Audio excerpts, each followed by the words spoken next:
ఇది దేవుని పిల్లలారా, మరి దేవుని మహాకృపను బట్టి దేవుడు గతించిన వారం అంతయు తన రెక్కల నీడలో మనల్ని ఎంతగానో కాపాడి ఉన్నారు. ఈ దినము ఈ రీతిగా ప్రభువును స్తుతించి ప్రభువును ఆరాధించుకుంటకు దేవుడు మంచి సమయమును దేవుడు మనకు అనుగ్రహించి ఉన్నారు. దేవునికి మహిమ చెప్దామా? హల్లెలూయా. దేవుని పిల్లలారా, పరిశుద్ధ గ్రంథములో నుంచి దేవుని వాక్యం మనం చదువుకుందాము. ఆది కాండము 12వ అధ్యాయము 6-7 వచనాలు చదువుకుందాం. అప్పుడు అబ్రాము షెకెము నందలి ఒక స్థలము దాకా ఆ దేశ సంచారము చేసి మోరే దగ్గరనున్న సింధూర వృక్షము నద్దకు చేరెను. అప్పుడు కనానీయులు ఆ దేశములో నివసించిరి. యెహోవా అబ్రామునకు ప్రత్యక్షమై, నీ సంతానమునకు ఈ దేశం ఇచ్చేదనని చెప్పగా, అతడు తనకు ప్రత్యక్షమైన యెహోవాకు ఒక బలిపీఠమును కట్టెను. దేవుని మహిమ చెప్పండి. దేవుని పిల్లలారా, బలిపీఠము యొక్క గొప్పతనమును మనము నేర్చుకొనుచు ఉన్నాం. బలిపీఠము యొక్క విశిష్టత, బలిపీఠము యొక్క ప్రత్యేకత మనము నేర్చుకొనుచు ఉంటున్నాం. మనం చదువుకున్న వాక్య భాగంలో అబ్రాహాము ఒక బలిపీఠమును కట్టెను అని వ్రాయబడి ఉంది. వాస్తవానికి అబ్రాహాము జీవితంలో 4 సార్లు బలిపీఠమును కట్టినట్లుగా వ్రాయబడి ఉంది. మనం చదువుకున్న వాక్యంలో అబ్రాహాము కట్టినటువంటి మొదటి బలిపీఠమును గురించి వ్రాయబడిన మాట మనము చదువుకున్నాం.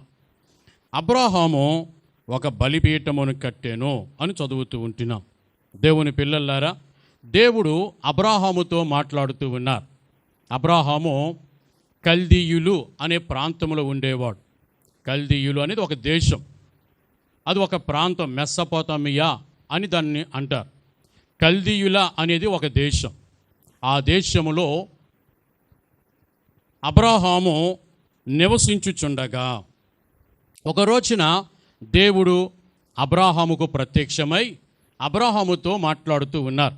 ఏమనంటే, అబ్రాహామా, నీవు లేచి నేను నీకు చూపించు దేశమునకు వెళ్ళుము అని చెప్పారు.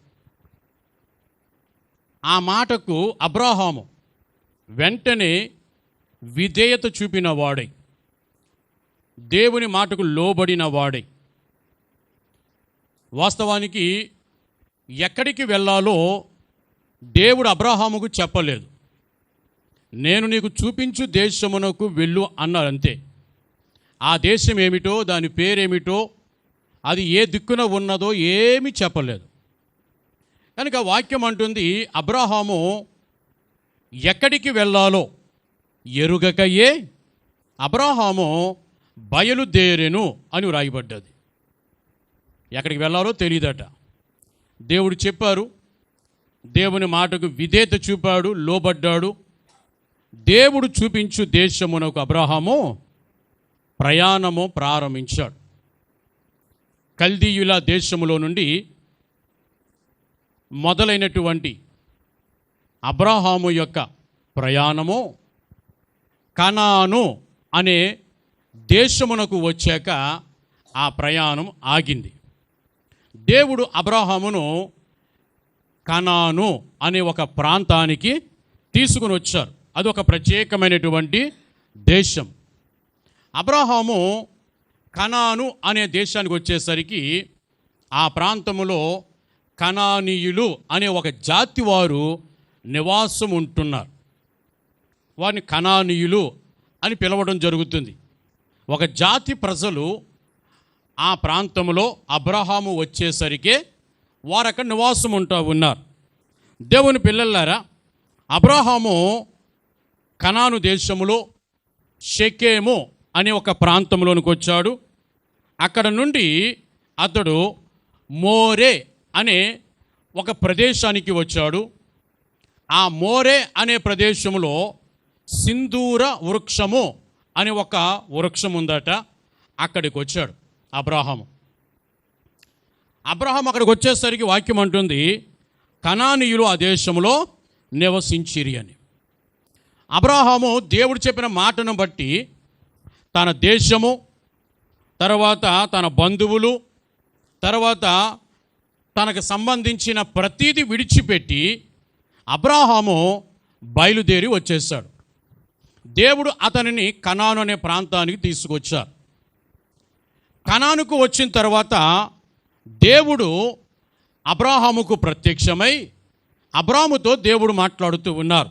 7వ వచనంలో యెహోవా అబ్రామునకు ప్రత్యక్షమయ్యి, దేవుడట అబ్రాముకు ప్రత్యక్షమయ్యారట. అబ్రాము కల్దీయులు అనే ప్రాంతంలో ఉన్నప్పుడు దేవుడు అతనికి ప్రత్యక్షమయ్యారు. దేవుడు అక్కడ అబ్రాహాముతో మాట్లాడారు. అక్కడ నుండి అబ్రాహాం ప్రయాణం సాగించాడు. అబ్రాహాము కనానుకు వచ్చాడు.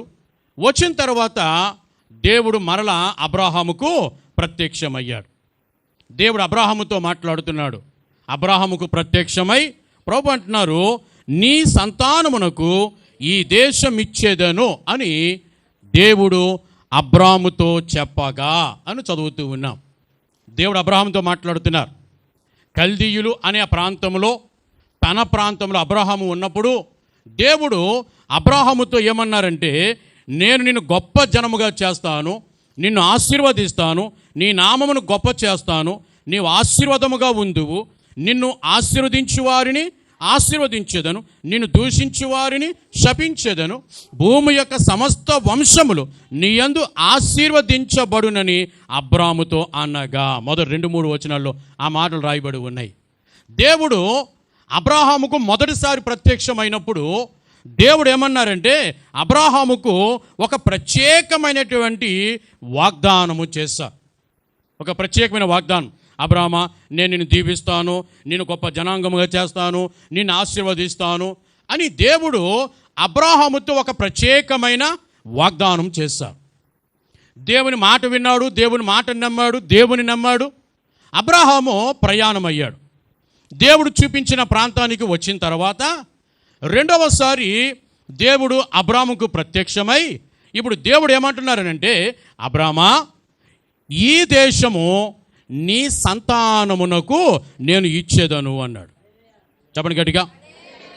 దేవుని పిల్లలారా, తన దేశంలో అబ్రాహాముకు ప్రత్యక్షమైనప్పుడు నేను నిన్ను దీవిస్తాను, నిన్ను ఆశీర్వదిస్తాను, నీకు తోడుగా ఉంటాను అని చెప్పినటువంటి దేవుడు దేవుని మాటను నమ్మి చాలా సుదూర ప్రాంతం ప్రయాణం చేసి తనకున్నవన్నీ విడిచిపెట్టుకుని వచ్చేసిన తర్వాత ఇప్పుడు దేవుడు అంటాడు అబ్రాహాముతో, అబ్రామా, నీ సంతానమునకు ఈ దేశము ఇస్తాను అంటున్నాడు. వాస్తవానికి అప్పటికి అబ్రాహాం పిల్లలు కూడా పుట్టలేదు. కానీ దేవుడు ఏమంటున్నారు, నీ సంతానమునకు ఈ దేశం ఇస్తాను అంటున్నాడు. దేవుని పిల్లలారా, విషయం ఏంటనంటే, అబ్రాహాముకు దేవుని ప్రత్యక్షత దొరికింది, కానీ అబ్రాహాముకు పిల్లలు లేరు, పిల్లలు పుట్టలేదు. దాన్ని బట్టి అబ్రాహాము చాలా కృంగిన స్థితిలో ఉన్నాడు. వ్యక్తిగతంగా అబ్రాహాము చాలా కృంగిన స్థితిలో ఉండగా దేవుడు అబ్రాహామును చూశాడు. అబ్రాహాము కృంగిపోయిన ఆ పరిస్థితిని దేవుడు చూశాడు. అందుకని దేవుడు అబ్రాహాముతో మాట్లాడుతున్నాడు, అబ్రాహామా, నీవు కృంగి ఉన్న నీ పరిస్థితిని నేను చూశాను, నువ్వు భయపడకు, ధైర్యంగా ఉండు, నేను నీకు సంతానమునిస్తాను, నీ సంతానమునకు ఈ దేశమును నేను స్వాస్థ్యముగా ఇస్తానని దేవుడు అబ్రాహాముతో చెప్పేసరికి అబ్రాహాము హృదయము కృతజ్ఞతతో నిండిపోయింది. దేవుని మహిమ చెప్పండి. అబ్రాహాం హృదయం ఏమైంది? కృతజ్ఞతతో నిండిపోయింది. వెంటనే అబ్రాహాం ఏం చేస్తున్నాడనంటే, తనకు ప్రత్యక్షమైన దేవునికి ఒక బలిపీఠమును కట్టేను అని రాయబడ్డది. వెంటనే ఇంకేం ఆలోచన చేయలేదు. ఎప్పుడైతే తన హృదయము కృతజ్ఞతతో నిండిపోయిందో వెంటనే అబ్రాహాం ఏం చేస్తున్నాడు, దేవునికి ఒక బలిపీఠమును కట్టడం ప్రారంభించాడు. దేవునికి ఒక బలిపీఠం కట్టాడు. దేవుని పిల్లలారా, అబ్రాహాము కట్టినటువంటి ఈ బలిపీఠము అనగా ఆరాధించే స్థలము అని అర్థం. చెప్పండి గట్టిగా. బలిపీఠం అంటే ఏంటి? ఆరాధించే స్థలం. ఎప్పుడైతే దేవుడు తనకిచ్చినటువంటి వాగ్దానమును దేవుడు స్థిరపరిచారో, కృతజ్ఞత హృదయముతో అబ్రహాము నిండిన వాడే ఆ క్షణములో నుంచే దేవుణ్ణి ఆరాధించడం మొదలుపెట్టాడు. దేవుణ్ణి ఆరాధించడం మొదలుపెట్టాడు. అందుకే ఒక బలిపీఠమును కట్టాడట, దేవుణ్ణి ఆరాధించడం మొదలుపెట్టాడు. సాధారణంగా దేవుణ్ణి ఎప్పుడు ఆరాధిస్తామో, దేవుణ్ణి మనం ఆరాధించాలి అని అంటే, దేవుని పిల్లలారా, దేవుణ్ణి మనం ఆరాధించాలి అని అంటే దేవుడు ఏమై ఉన్నాడో మనకు అర్థమైనప్పుడు మాత్రమే మనం దేవుణ్ణి ఆరాధించగలం. ప్రభు అంటారు, నన్ను ఆరాధించువారు ఆత్మతోనూ సత్యముతోనూ ఆరాధించవలెను అంటారు. ప్రతి ఒక్కరూ దేవుణ్ణి ఆరాధించువారుగా ఉండాలి. ఆమేన్, హల్లెలూయా. ప్రతి ఒక్కరము ఏమైపోవాలట? ప్రభువుని ఆరాధించే వారముగా మారిపోవాలి. ప్రభువుని ఆరాధించాలి, ఆత్మతో సత్యముతో ప్రభువుని ఆరాధించాలి. కేవలము పెదవులతో ఆరాధించడం కాదు. పెదవులతో ఆరాధిస్తే అది దేవునికి సంతోషకరముగా ఉండదు. దేవుని ఆరాధించేటప్పుడు మన హృదయాంతరంగములో నుంచి ప్రభువుని ఆరాధించాలి. మన హృదయము దేవుని పట్ల కృతజ్ఞతతో నిండిపోవాలి. అప్పుడే మనము దేవునిని ఆత్మతో సత్యముతో ఆరాధించగలం. మన హృదయంలో కృతజ్ఞత లేదనుకోండి, ఆరాధన మన పెదవుల నుంచి మాత్రమే వస్తుంది. ప్రభు అంటారు, మీరు పెదవులతో నన్ను ఆరాధించున్నారు కానీ మీ హృదయము నాకు దూరముగా ఉన్నది అని. దేవుని పిల్లలముగా మన జీవితాలలో ఆ పరిస్థితి మారాలి. అబ్రహాము అట దేవుణ్ణి హృదయాంతరంగములో నుంచి ఆరాధించడం మొదలుపెట్టాడు. కారణం ఏమిటనంటే దేవుడు ఏమై ఉన్నాడో, ఆ దేవుని గొప్పతనం ఏంటో అబ్రహాము గ్రహించగలిగాడు. అబ్రహాము దేవుణ్ణి ఆరాధించడానికి 2 ప్రత్యేకమైన కారణాలు ఉన్నాయి. మొదటి కారణం ఏమిటనంటే, అబ్రహాము తన సొంత ఊరిలో ఉన్నప్పుడు దేవుడు అబ్రహాముకు ప్రత్యక్షమయ్యారు. దేవుడు అబ్రహాముకు ప్రత్యక్షమయ్యి దేవుడు అబ్రహాముతో మాట్లాడారు. నేను చూపించే దేశానికి వెళ్ళు అన్నారు. అబ్రహాము దేవుని మాట విని దేవుని నమ్మి అబ్రహాము ప్రయాణమయ్యారు. దేవుడు చూపించిన కనాను అనే ప్రాంతానికి వచ్చాడు. అబ్రహాము తన సొంత ఊరిలో ఉండగా దేవుడు అబ్రహాముకు ప్రత్యక్షమై దేవుడు అబ్రహాముతో మాట్లాడారు. ఇప్పుడు అబ్రహాము కనానుకు వచ్చిన తర్వాత దేవుడు మరి ఒక్కసారి అబ్రహాముకు ప్రత్యక్షమై అబ్రహాముతో దేవుడు మాట్లాడుతూ ఉన్నారు. అబ్రహాము తన సొంత ఊరిలో ఉన్నప్పుడు దేవుడు ప్రత్యక్షమై మాట్లాడారు. అబ్రహాము తనకు సంబంధం లేని, తనదు కాని ఒక పరాయి ప్రాంతానికి వచ్చిన తరువాత కూడా దేవుడు అబ్రహాముకు ప్రత్యక్షమై దేవుడు అబ్రహాముతో మాట్లాడుతూ ఉంటే అబ్రహాముకు అర్థమైనటువంటి సంగతి, దేవుడు నాకు తోడుగా ఉన్నాడు. గట్టిగా చెప్పండి దేవునికి. దేవుడు నాకు తోడుగా ఉన్నారు. దేవుడు నన్ను విడిచిపెట్టలేదు. నా సొంత ఊళ్ళో నాకు ప్రత్యక్షమయ్యాడు, అక్కడ మాట్లాడాడు అంటే ఏదో అనుకున్నాను. కానీ నాకు సంబంధం లేని ఒక కొత్త ప్రాంతానికి వచ్చిన తర్వాత కూడా దేవుడు నాకు ప్రత్యక్షమై నాతో మాట్లాడుతున్నాడు అని అంటే దేవుని జ్ఞాపకంలో నేను ఉన్నాను. దేవుడు నన్ను మర్చిపోలేదు. దేవుడు నాకు తోడుగా ఉన్నాడు. దేవుడు నాతో ఉన్నాడు. దేవుడు నాతో ఉన్నాడు కనుక ఇప్పుడు నేనేం చేస్తానంటే నా దేవుని నేను ఆరాధన చేస్తాను. దేవుడు మనల్ని విడిచిపెట్టేవాడు కాదండి. నిన్ను విడవను ఎడబాయనని వాగ్దానం ఇచ్చినవాడు. నిన్న నేడు రేపు నిరంతరమో ఏకరీతిగా ఉన్నవాడు, నీతో ఉండేవాడు, నీకు దూరంగా ఉండేవాడు కానే కాదు. అన్ని వేళలా నీకు సమీపముగా ఉండు దేవుడు.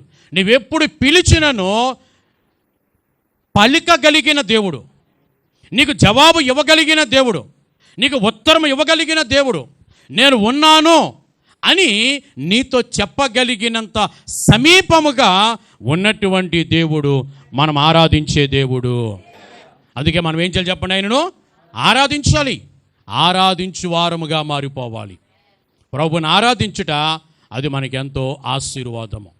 అబ్రహాము దేవుని ఆరాధించడానికి, ఒక బలిపీఠం కట్టడానికి, ఆరాధన బలిపీఠమును కట్టడానికి కారణం ఏంటంటే దేవుడు నాకు తోడుగా ఉన్నాడు, దేవుడు నన్ను విడిచిపెట్టలేదు, దేవుడు నాతో నడిచాడు, దేవుడు నా వెన్నంటి ఉన్నాడని అబ్రహాముకు అర్థమయ్యింది.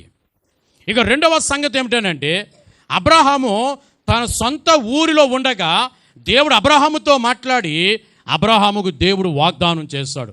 నేను నిన్ను ఆశీర్వదిస్తాను, గొప్ప జనముగా చేస్తాను, నీ నామమును గొప్ప చేస్తాను, నువ్వు ఆశీర్వాదకరంగా ఉంటావు.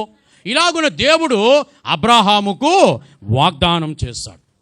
ఇప్పుడు అబ్రహాము ఒక కొత్త ప్రాంతానికి వచ్చిన తర్వాత అక్కడ మరలా దేవుడు అబ్రహాముకు ప్రత్యక్షమై తన సొంత ఊరిలో దేవుడు ఏదైతే వాగ్దానము అబ్రహాముకు చేశారో అదే వాగ్దానమును మరలా అబ్రహాము జీవితంలో కొత్త ప్రాంతంలో, కనాను ప్రాంతంలో దేవుడు ఆ వాగ్దానమును స్థిరపరుచుచూ ఉన్నాడు. సో ఇప్పుడు అబ్రహాముకి ఏమర్థమైంది దేవుని విషయంలో అని అంటే, దేవుడు మాట తప్పనివాడు. ఆమేన్. గట్టిగా చెప్పండి, మన దేవుడు ఎవరట? మాట తప్పనివాడు. అబ్రహాము దేవుని ఆరాధించడానికి, అబ్రహాము దేవునికి ఒక బలిపీఠమును కట్టడానికి కారణం ఏమిటనంటే, ఒకటి, దేవుడు నాకు తోడుగా ఉన్నాడు, దేవుడు నన్ను విడిచిపెట్టలేదు, దేవుడు నా వెంట నడుస్తూ ఉన్నాడు అని అబ్రహాముకు అర్థమయ్యింది. రెండవది, దేవుడు మాట తప్పని వాడు అని అర్థమయ్యింది.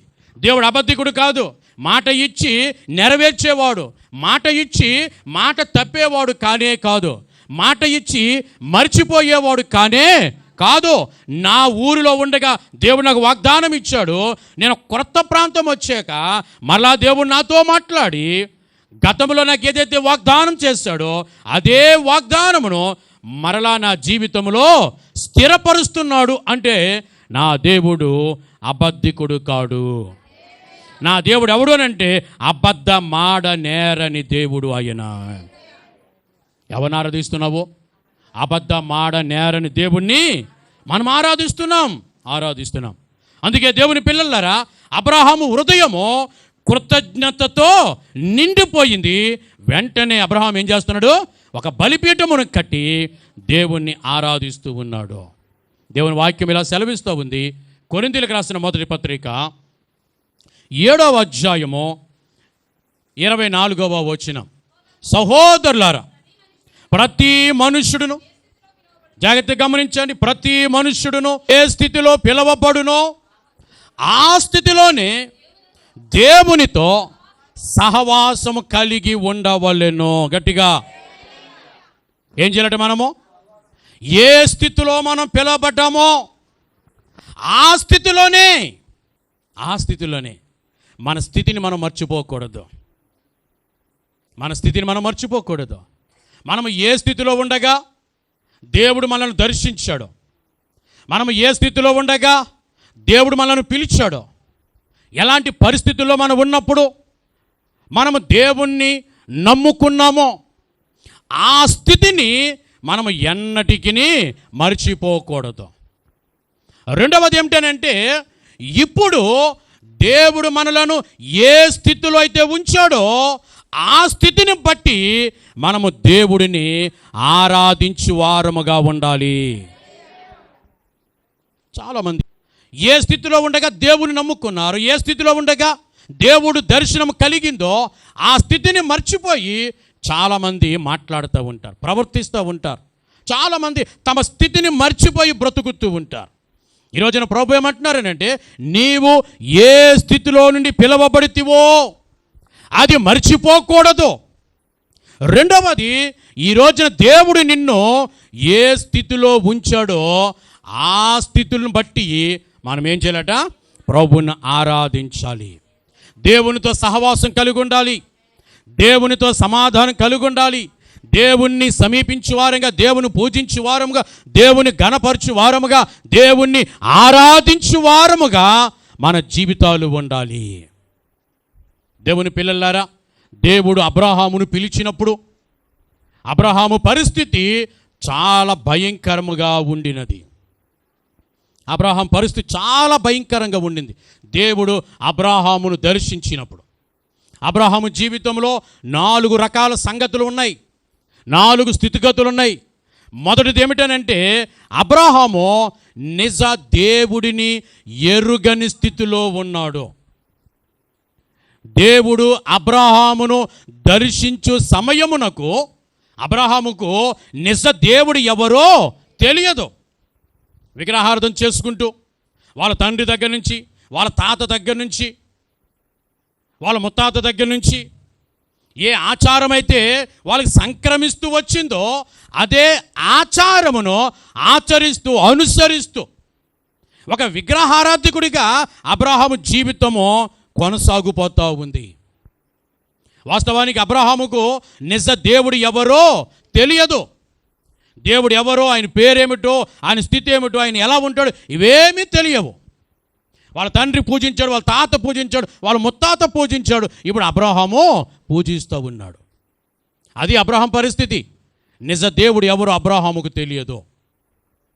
రెండవ సంగతి ఏమిటనంటే దేవుడు అబ్రహామును దర్శించేసరికి అబ్రహాము జీవితంలో రెండవ పరిస్థితి ఏమిటనంటే అబ్రహాము జీవితం నిండా ఆర్థిక సమస్యలతో ఉన్నాడు.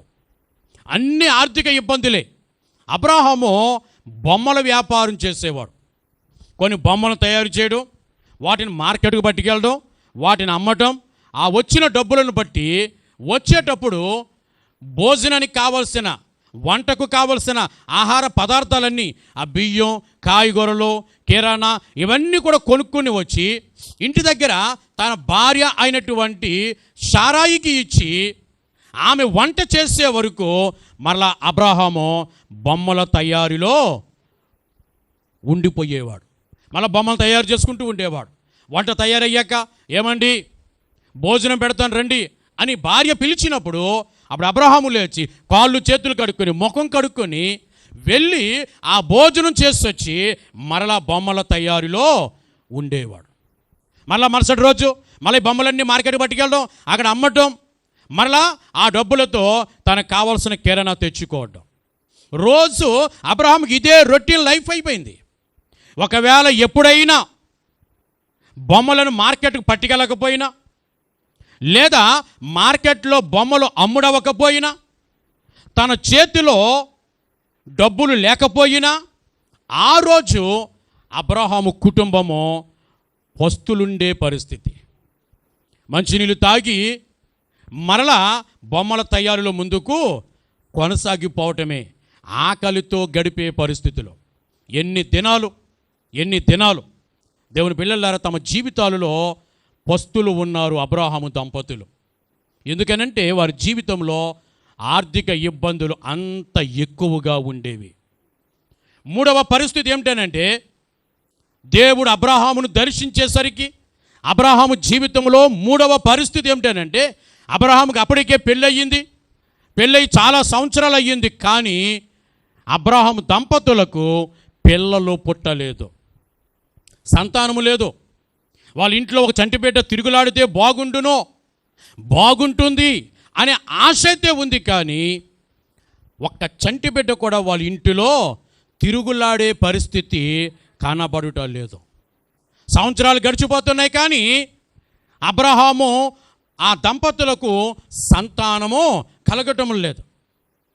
దేవుని పిల్లలారా అబ్రహాం జీవితంలో ఆ సంతానము లేని పరిస్థితిని బట్టి ఆ భార్యాభర్తలు ఎంతో కృంగిపోయిన పరిస్థితుల్లో ఉన్నారు.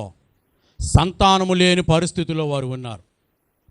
దేవుడు అబ్రహామును దర్శించేసరికి అబ్రహాము జీవితంలో ఉన్న నాలుగవ పరిస్థితి ఏమిటనంటే అబ్రహాము జీవితంలో, అబ్రహాము కుటుంబంలో సంతోషము, సమాధానము, నెమ్మది, మనశ్శాంతి ఇవేవి కూడా లేవండి. ఇవేవి లేవు. సంతోషం లేదు, సమాధానం లేదు, నెమ్మది లేదు, మనశ్శాంతి లేదు. ఒక ప్రక్కనేమో ఆర్థిక ఇబ్బందులు, ఇంకొక ప్రక్కనేమో పిల్లలు లేని పరిస్థితి. ఈ రెండింటిని బట్టి వాళ్ళు ఎదుర్కొనే అనేకమైన అవమానాలు, చీత్కారాలు, వాళ్ళ చెవులకు వినబడుతున్నటువంటి భయంకరమైన మాటలు, గుసగుసలు, ఇవన్నీ వింటున్నప్పుడు, ఇవన్నీ తలంచుకుంటున్నప్పుడు అబ్రహాము దంపతుల జీవితం అంతా కూడా కృంగిపోయిన పరిస్థితుల్లో ఉన్నారు. అటువంటి పరిస్థితుల్లో అబ్రహాము ఉండగా దేవుడు అబ్రహామునకు ప్రత్యక్షమయ్యారట. చెప్పండి గట్టిగా, దేవుడు అబ్రహాముకు ప్రత్యక్షమయ్యారట. దేవుని పిల్లలారా, అబ్రహాముతో దేవుడు మాట్లాడుతున్నారు. అబ్రహామును దేవుడు వాగ్దానం ఇచ్చి ధైర్యపరుస్తూ ఉన్నారు. నేను చూపించే దేశానికి వెళ్ళు అన్నాడు. దేవుడు చెప్పిన మాటను అబ్రహాము విన్నాడు, నమ్మాడు, లోబడ్డాడు. దేవుడు చూపించిన ప్రాంతానికి అబ్రహాం ప్రయాణమై వెళ్ళాడు. దేవుని పిల్లలారా, ఎప్పుడైతే దేవుడు అబ్రహాముకు ప్రత్యక్షమయ్యాడో అప్పుడు అబ్రహాము ఒక బలిపీఠమును కట్టడం ప్రారంభించాడు. దేవుని ఆరాధించడం మొదలుపెట్టాడు. దేవుని స్తుతించడం, దేవుని ఘనపరచడం, దేవుణ్ణి పూజించడం, దేవునితో సహవాసం చేయడం ప్రారంభించాడు. గట్టిగా దేవుని మహిమ చెప్పండి, గట్టిగా. దేవుని పిల్లలారా వినండి, ఎప్పుడైతే అబ్రహాం బలిపీఠమును కట్టి అబ్రహాము దేవుడిని ఆరాధించడం మొదలుపెట్టాడో అబ్రహాము కలిగి ఉన్న ఆరాధనను బట్టి అబ్రహాము పరిస్థితి అంతా పూర్తిగా మారిపోయింది. ఎంత అద్భుతమో చెప్పనా. మొట్టమొదటిది, అబ్రహాము నిజ దేవుడిని తెలుసుకోగలిగాడు. నిజ దేవుడు ఎవరు అబ్రహాముకు అర్థమయ్యింది. సృష్టికర్త ఎవరు అబ్రహాముకు అర్థమయ్యింది. ఎవరిని పూజించాలో, ఎవరిని ఆరాధించాలో, ఎవరితో సహవాసం చేయాలో ఇప్పుడు అబ్రహాముకు అర్థమయ్యింది. అబ్రహాము జీవితంలో పొందుకున్న మొదటి మేలేమిటనంటే అబ్రహాము నిజ దేవుడిని తెలుసుకోగలిగాడు. బైబిల్ చెప్తుంది, యెహోవా తమకు దేవుడుగా కలిగిన జనులు ధన్యులు అంటుంది. ఆమేన్, హల్లెలూయా. ఇప్పుడు అబ్రహాము జీవితము ధన్యకరమైనది. ఎందుకు? యెహోవాను దేవునిగా కలిగి ఉన్నాడు. దేవుని పిల్లలారా, అబ్రహాము దేవుడిని దేవుడిగా కలిగి ఉన్నాడు కనుక ఇప్పుడు అబ్రహాము జీవితం ఏమైందనంటే ధన్యకరమైంది. వాక్యం అంటుంది, ఈ దేవుడు, ఏ దేవుడు? నీవు నేను ఆరాధిస్తున్నటువంటి యేసు ప్రభువు, ఈ దేవుడు మరణము వరకు మనలను నడిపించు దేవుడై ఉన్నాడు. ఎప్పటి వరకట? మధ్యలో విడిచిపెట్టేవాడు కాదు, చేయి విడిచిపెట్టేవాడు కాదు, హ్యాండ్ ఇచ్చేవాడు కదైనా, వదిలేసిపోయేవాడు కాదైనా. ఎప్పటి వరకు నడిపిస్తాడట? మరణము వరకు. నీ ఊపిరి ఆగిపోయే వరకు దేవుణ్ణి నడిపిస్తూనే ఉంటాడు. దేవునికి తోడుగానే ఉంటాడు. నిన్ను విడవను, నిన్ను ఎడబాయను అని వాగ్దానం చేసిన దేవుడు ఆయన.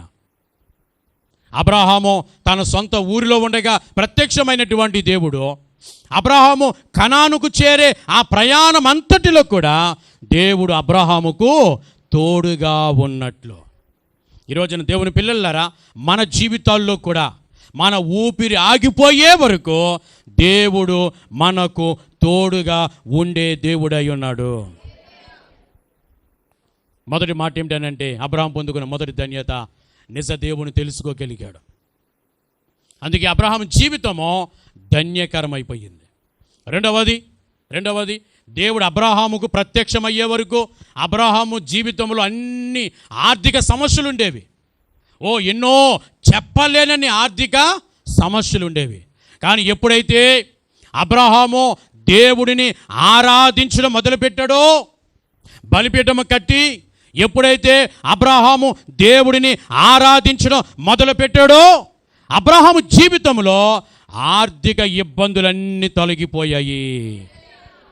చదవన మాట, ఆదికాండం 13వ అధ్యాయము 2వ వచనం చదవండి. అప్పుడు అబ్రహాము వెండి బంగారములు పశువులు కలిగి ఎలా ఉన్నాడటండి?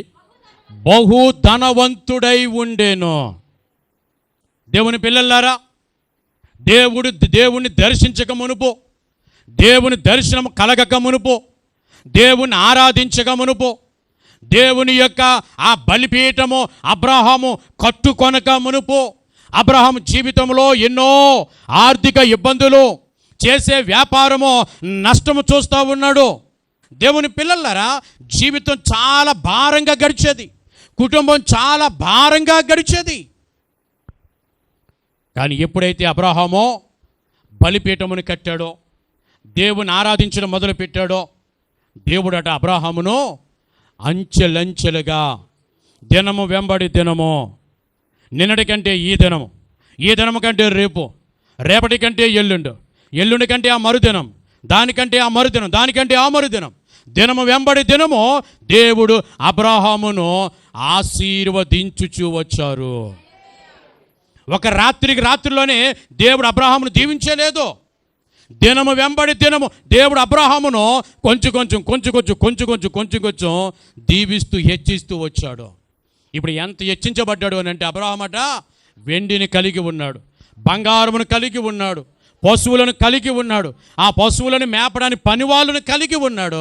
ఇప్పుడు అబ్రహాము బహు ధనవంతుడు అయిపోయాడు. తను చేసే వ్యాపారంలో నష్టం లేదు, ఇప్పుడు తను చేసే పనిలో నష్టము లేదు, తను చేసేటటువంటి పశువుల్లో నష్టము లేదు, ఏది పట్టినా బంగారమే అయిపోతుంది అన్నట్లు, అబ్రహాము వేసిన ప్రతి అడుగు నేతిలో పడుతుంది అన్నట్లు దేవుడు అబ్రహాము తోడుగా ఉన్నారు గనక అబ్రహాము దేవుణ్ణి ఆరాధించేవాడుగా మారిపోయాడు కనుక ఇప్పుడు అబ్రహాము దేవుని ఆశీర్వాదమును పొందుకొని దినదినం అబ్రహాము ఆశీర్వదించబడుచు ఉన్నాడు. మూడవ సంగతి, దేవుడు అబ్రహామును దర్శించేసరికి అబ్రహాముకు సంతానము లేదు. అబ్రహాముకు పెళ్ళయింది కానీ సంతానం, పిల్లలు పుట్టలేదు. ఎప్పుడైతే అబ్రహాం బలిపీఠముని కట్టి దేవుణ్ణి ఆరాధించడం మొదలుపెట్టాడో అప్పటి నుండి దేవుడు అబ్రహాముకు 8 మంది కుమారులను ఇచ్చాడు. వాస్తవానికి వాగ్దాన పుత్రుడు ఒక్కడే. శారమ్మ గారి ద్వారా దేవుడు వాగ్దానం చేసి దేవుడు ఇచ్చిన వాగ్దాన పుత్రుడు ఇస్సాకు ఒక్కడే. కానీ ఇస్సాకు కంటే ముందు హాగరు వలన ఇష్మాయేలు అనే కుమారుడు పుట్టాడు. శారమ్మ చనిపోయిన తర్వాత కెతూరా అని పేరు కలిగిన ఒక స్త్రీని పెళ్లి చేసుకున్నాడట అబ్రహాం. అప్పటికి 140 సంవత్సరాల వయసు అబ్రహాం గారికి.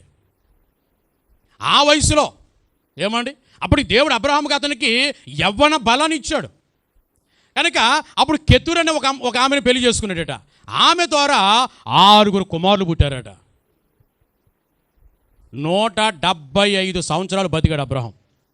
సో దేవుని బిడ్డలారా, ఒక్క బిడ్డ పుడితే చాలు అనుకున్న పరిస్థితిలో నుంచి ఎప్పుడైతే అబ్రహాము దేవుని ఆరాధించేవాడిగా మారిపోయాడో అబ్రహాము ద్వారా 8 మంది సంతానం. ఆ 8 మంది సంతానము ద్వారా 8 మంది సంతానం ద్వారా ఈ రోజున ప్రపంచంలో ఉన్న ప్రతి జనాంగము అబ్రహాము పిల్లల్లో నుంచి పుట్టుకొచ్చిన వారే. దేవుని పిల్లలారా, నీ సంతానము ఆకాశ నక్షత్రాల వలె ఇసుక రేణువుల వలె దీవిస్తానని చెప్పిన వాగ్దానము నిన్ను బట్టి ప్రపంచంలో ఉన్న వంశములన్నీ దీవించబడతాయని దేవుడిచ్చిన వాగ్దానమును బట్టి ఈ రోజున మొత్తం ప్రపంచంలో ఉన్న వాళ్ళందరూ ఏమైపోయారనంటే దేవుని పిల్లలైపోయారు. అబ్రహాం పిల్లలైపోయారు. ఈ రోజున ఎంతమంది అయితే యేసు ప్రభు రక్తంలో కడగబడుచున్నారో వారందరూ కూడా అబ్రహాము పిల్లలే. ఇప్పుడు మనం కూడా ఏమైపోయాం? అబ్రహాం పిల్లలమైపోయాం. అబ్రహాం ఏమైపోయాండి? అబ్రహాం పిల్లలమైపోయాం, వాగ్దాన పిల్లలమైపోయాం. సో దేవుని పిల్లలారా, వాక్యం చెప్తున్న మాట ఏమిటని ఆలోచన చేస్తే, దేవుడు అబ్రహాముకు ప్రత్యక్షమయ్యేసరికి అబ్రహాము జీవితంలో నిజ దేవుని ఎరగని స్థితిలో ఉన్నాడు, ఆర్థిక ఇబ్బందులతో ఉన్నాడు, సంతానం లేని స్థితిలో ఉన్నాడు, 4వది మనశ్శాంతి నెమ్మది లేని స్థితిలో ఉన్నాడు. ఎప్పుడైతే దేవుని ఆరాధించేవాడిగా మారిపోయాడో ఒక ప్రక్కన దినం వెంబడి దినం ఆస్తి పెరుగుతూ ఉంది, ఇంకొక ప్రక్కన సంతానం పెరుగుతూ ఉంది. ఇప్పుడు అబ్రహాము జీవితంలోనికి సంతోషం వచ్చింది, సమాధానం వచ్చింది, మనశ్శాంతి వచ్చింది, నెమ్మది వచ్చింది. ఇప్పుడు అబ్రహాం జీవితంలో కలవరం లేదు, అబ్రహాం జీవితంలో కృంగిపోయిన పరిస్థితి లేదు. కారణం ఏంటో తెలుసా? అబ్రహాము చెప్పండి, దేవుణ్ణి ఆరాధించడమే. ఈరోజు దేవుని వాక్యం అదే చెప్తుంది. దేవుని పిల్లలారా, ఎవరైతే ఇక్కడ కూర్చున్న వారిలో, ఈ వాక్యం వింటున్న వారిలో ఎవరైతే దేవుని ప్రేమ, దేవుని శిలువ త్యాగమో, దేవుని గొప్పతనమో ఎప్పుడైతే మనకు అర్థమవుతుందో అప్పుడే మనము కూడా ఆరాధన బలిపీఠములను కట్టుకోగలుగుతాము. ఏమర్థం కావాలి మనకి? దేవుని ప్రేమ అర్థం కావాలి. దేవుడు నిన్ను ఎంత ప్రేమించాడో అది నీకు అర్థం కావాలి. దేవుడిని ఎంత ప్రేమించాడో తెలుసా? ఒకవేళ దేవుని వైపు తిరిగి, దేవుడా నన్ను ఎంత ప్రేమించావు అని అడిగితే ఆయన ఏమంటాడో తెలుసా? ఆయన వేయబడిన ఆ సిలువను చూపించి, ఇదిగో సిలువను చూడు, ఇంతగా నేను నిన్ను ప్రేమించాను అంటాడు ఆయన. దేవుని పిల్లలారా, ఈ లోకములో ఎవ్వరు చూపలేనంత ప్రేమ, తల్లిదండ్రులు చూపలేనంత ప్రేమ, భార్య భర్త చూపలేనంత ప్రేమ, పిల్లలు చూపలేనంత ప్రేమ, స్నేహితులు చూపలేనంత ప్రేమను ఒక్క యేసయ్య మాత్రమే మన ఎడల ప్రేమను చూపించాడు. ఆయన మన కోసం ఆ పరలోకాన్ని విడిచిపెట్టేశాడు, మన కోసం ఆ దైవ స్వరూపాన్ని విడిచిపెట్టేశాడు, మన కోసం ఈ లోకానికి దిగొచ్చేస్తాడు, మానవుడిగా మారిపోయాడు. మన కోసం దేవుని పిల్లలారా, విడిచిపెట్టకూడని భాగ్యమును విడిచిపెట్టేసి ఒక దీనుడిగా, ఒక మానవుడిగా శిలువ మరణం పొందినంతగా దేవుడట తన్ను తాను తగ్గించేసుకున్నాడు. స్వార్థము లేని ప్రేమ, డంబము లేని ప్రేమ, ఉప్పొంగని ప్రేమ. ఆయన ప్రేమను గురించి ఒక అధ్యాయం అంతా వ్రాసేశారండి. కొరింథీయులకు రాసిన మొదటి పత్రిక 13వ అధ్యాయం చదువుతూ ఉంటే దేవుని ప్రేమ ఎంత గొప్పదో అక్కడ రాస్తూ ఉంటాడు. దేవుని ప్రేమను గురించి ఒక అధ్యాయం అంతా వర్ణించారండి. అంత గొప్ప ప్రేమ దేవుడు మన ఎడల చూపి ఉన్నాడు. ఈరోజు జ్ఞాపకం చేసే మాట ఏమిటంటే, ఆ దేవుని ప్రేమ కనుక నీకు అర్థమైతే నీవు దేవుని ఆరాధించకుండా ఉండలేవు, మానలేవు. రెండవది యేసయ్య మన కోసం చేసిన త్యాగం. యేసయ్య మన కోసం చేసిన త్యాగం. దేవుని పిల్లలారా, ఆ కలువరి సిలువలో, ఆ సిలువ యజ్ఞంలో యేసు ప్రభు నీ కొరకు చేసిన త్యాగం. ఆయన శరీరం అంతా స్వరూపము సొగస్సు కోల్పోయిన వాడిగా మారిపోయాడు. శరీరం అంతా కొరడా దెబ్బలతో నిండిపోయింది. తల మీద ముళ్ళ కిరీటం పెట్టి దెబ్బలు కొట్టారు. ఆయన ముఖం మీద ఉమ్ములు వేశారట. ఆయన ముఖానికి ముసుగు వేసి పిడిగుద్దులు గుద్దారట. ఎన్నో రకాలుగా అవమానించారట, చిత్ర హింసలు పెట్టారట. ఒక భారమైన బరువైనటువంటి ఒక సిలువను తీసుకొచ్చి ఆయన భుజం మీద పెట్టి యెరూషలేము వీధులలో ఊరేగించారట. దేవుని పిల్లలారా, ఆనాటి ఆ మనుషులు దేవుని పట్ల అతి క్రూరముగా ప్రవర్తించారు. అంతటి భయంకరమైనటువంటి సిలువ పరిస్థితిని యేసు ప్రభు ఎదుర్కొన్నారు. ఎవరి కోసం చెప్పండి? ఎవరి కోసమట? నా కోసమే.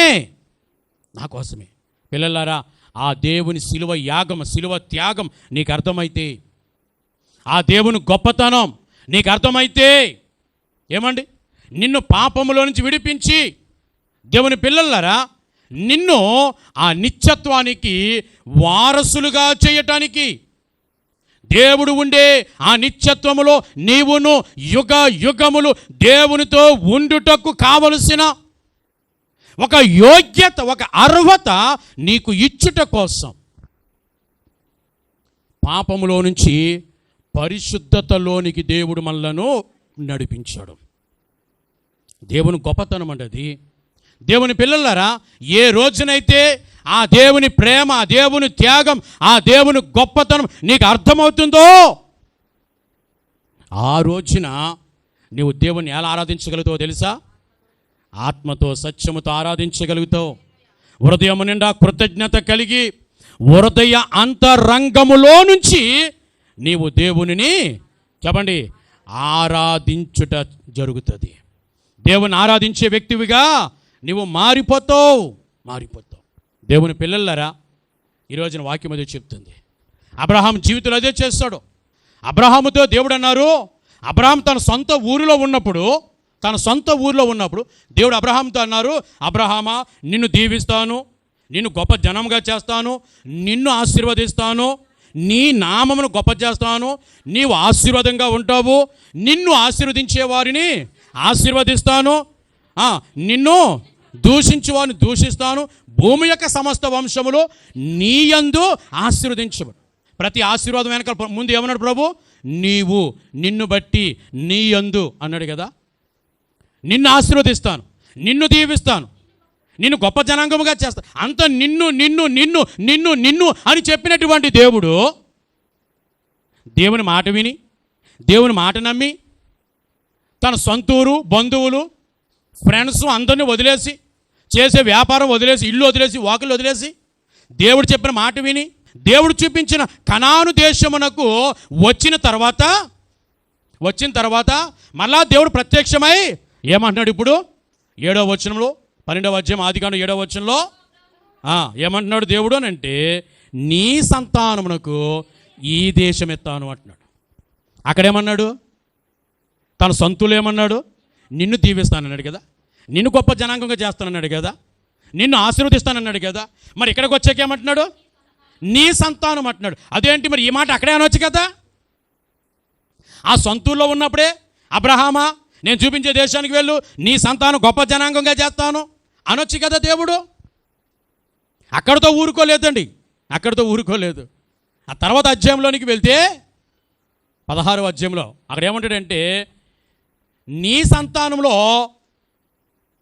అబ్రహాంతో అంటున్నాడు, నీ సంతానంలో 4వ తరము వారు ఈ దేశమును స్వాధీనం చేసుకుంటారు అన్నాడు. ఎన్ని తరమట? 4వ తరం. 4వ తరం అంటే అబ్రహాం తర్వాత ఇస్సాకు తర్వాత యాకోబు తర్వాత అతని పిల్లలు, యాకోబు పిల్లలు కదండి.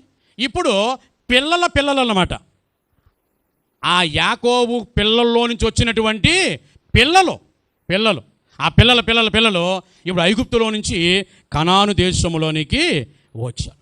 ఇదంతా జరగడానికి ఎన్ని సంవత్సరాలు పడుతుంది అంటారు? ఇదంతా జరగడానికి దేవుని పిల్లల జ్ఞాపకం చేసుకుందాం, కొన్ని వందలు వేల సంవత్సరాలు పడేసింది. కానీ దేవుడు ఏమన్నాడో తెలుసు? అబ్రహాముతో, నీ సంతానంలో 4వ తరం వచ్చి ఈ దేశమును ఆక్రమించు. అదేంటి ఈ మాట ఏదో అక్కడే చెప్పొచ్చు కదా దేవుడు అబ్రహాముతో. అబ్రహాం తన సొంతూరులో ఉన్నప్పుడే, అబ్రహామా నిన్ను గొప్ప జనాంగం చేస్తాను, నిన్ను ఆశీర్వదిస్తానని చెప్పడం ఎందుకు? నీ సంతానాన్ని కనాను దేశాన్ని ఇస్తాను, నీ సంతానంలో 4వ తరం వాళ్ళు వచ్చి కనాను దేశాన్ని స్వాధీనం చేసుకుంటారు అని చెప్పుంటే సరిపోయేది కదా. కానీ దేవుడు చెప్పలేదు అలాగన కదండి. చెప్పలేదు. నిన్ను దీవిస్తానన్నాడు. ఇక్కడికి వచ్చాక నీ సంతానానికి ఇస్తాను అన్నాడు. ఇంకా కొంత ముందుకు వెళ్ళాక నీ సంతానంలో 4వ తరం వాళ్ళు వచ్చి స్వాధీనం చేసుకుంటారు అన్నాడు. అయినా ఏం చేశాడు అబ్రహాము? దేవుని బలిపీఠం కట్టాడు, దేవుని ఆరాధించేవాడుగానే మారిపోయాడు. దేవుని పిల్లలారా, బైబిల్లో ఎన్నో విషయాలు వ్రాయబడి ఉన్నాయి.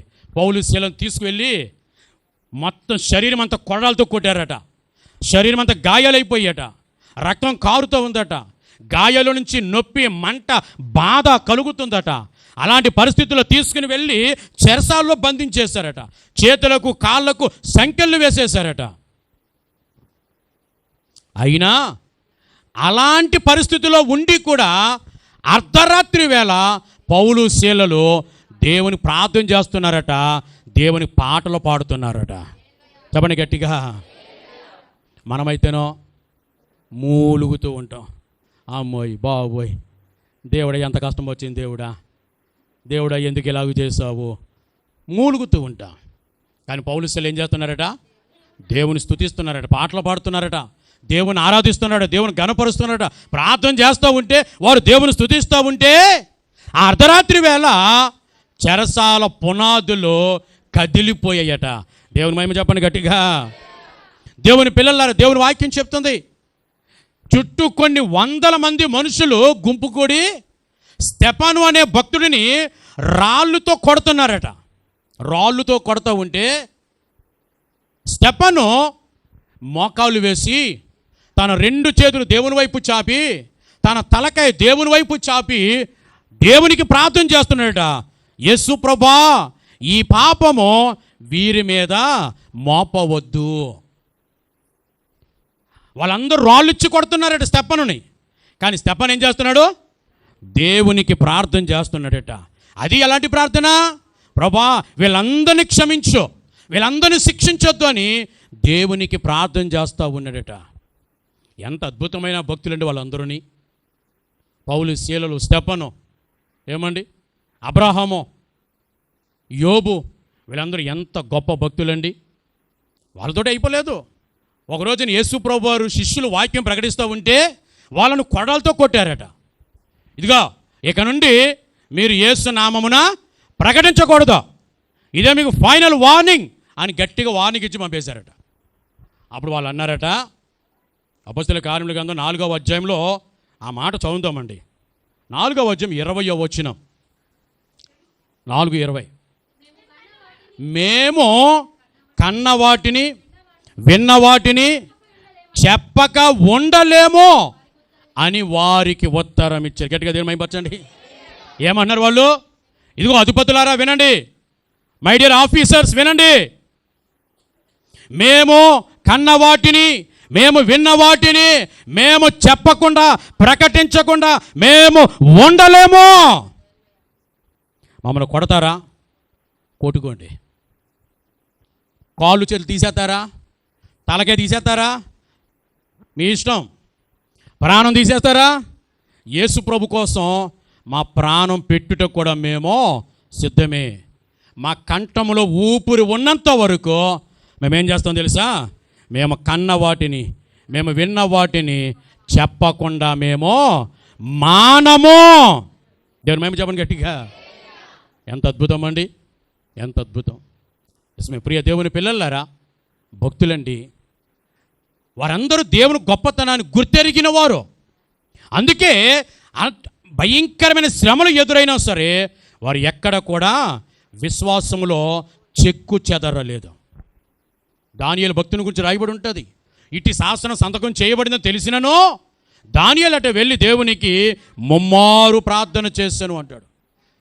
దేవునికి ప్రార్థన చేసిన వాడిని తీసుకువెళ్ళి సింహాల బోన్లో పడేస్తామని అని రాజు శాసనం చేసినా దానియేలట సింహాల బోన్లోకి వెళ్ళడానికైనా సిద్ధపడ్డాడే తప్ప దేవునికి ప్రార్థన చేయుట మానలేదట. షడ్రకు, మేషకు, అబేద్నెగోలు అగ్ని గుండంలోనికి పడవేయబట్టడానికైనా సిద్ధపడ్డారే తప్ప రాజు నిలబెట్టిన విగ్రహానికి సాగిలపడ్డానికి ఇష్టపడలేదట. ఇలా చెప్పుకుంటూ వెళ్తే దేవుని బిడ్డలారా, బైబిల్ అంతా ఎంతోమంది భక్తుల జీవిత చరిత్రలతో నింపబడిపోయింది. ఈరోజు మీకు జ్ఞాపకం చేస్తున్నాను దేవుని పిల్లలారా, ఏ రోజైతే ఆ దేవుని ప్రేమ, ఆ దేవుడు నీకోసం చేసిన శిలువ త్యాగం, ఆ దేవుని గొప్పతనం ఏ రోజునైతే నీకు అర్థమవుతుందో ఆ రోజు నుంచి నీవు కూడా దేవుని ఆరాధించకుండా ఉండలేవు, మానలేవు. మోకరించండి, ప్రార్థన చేసుకుందాం.